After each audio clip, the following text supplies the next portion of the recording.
जो चाहोगे सो पाओगे। एक बार एक साधु था। वह रोज घाट के किनारे बैठकर चिल्लाया करता था, जो चाहोगे सो पाओगे। बहुत से लोग वहाँ से गुजरते थे, पर कोई भी उसकी बात पर ध्यान नहीं देता था और सब उसे एक पागल आदमी समझते थे।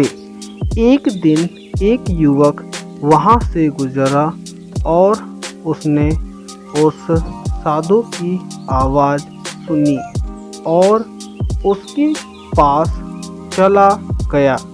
उसने साधु से पूछा, महाराज, आप बोल रहे थे कि जो चाहोगे तो पाओगे, तो क्या आप मुझको वो दे सकते हो जो मैं चाहता हूँ?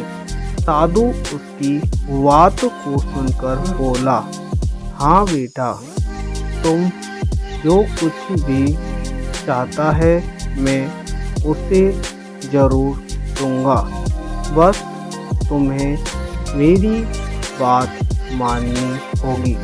लेकिन पहले ये तो बताओ कि तुम्हें आखिर चाहिए क्या? युवक बोला, मेरी एक ही ख्वाहिश है, मैं हीरो का बहुत बड़ा व्यापारी बनना चाहता हूँ। साधु बोला, कोई बात नहीं, मैं तुम्हें एक हीरा और एक मोती देता हूँ। उससे तुम जितने भी हीरे मोती बनाना चाहोगे बना पाओगे। और ऐसा कहते हुए साधु ने अपना हाथ आदमी की हथेली पर रखते हुए कहा, पुत्र, मैं तुम्हें दुनिया का सबसे अनमोल हीरा दे रहा हूँ। लोग इसे समय कहते हैं। इसे तेजी से अपनी मुट्ठी में पकड़ लो और इसे कभी मत गंवाना। तुम इससे जितने चाहो उतने हीरे बना सकते हो।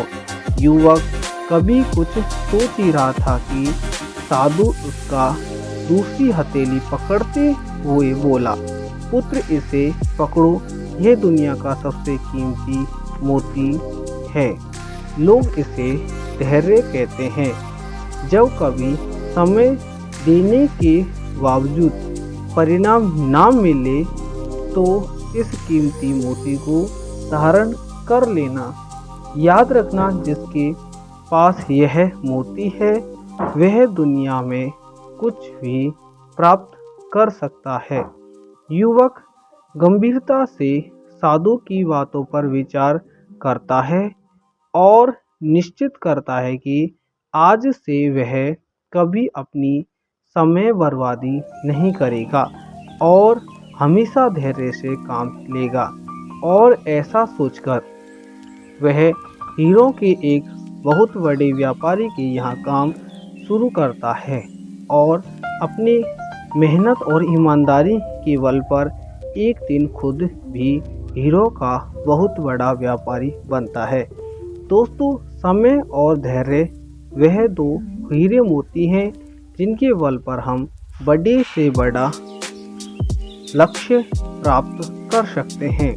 अतः जरूरी है कि हम अपने कीमती समय को बर्बाद ना करें और अपनी मंजिल तक पहुंचने के लिए धैर्य से काम लें।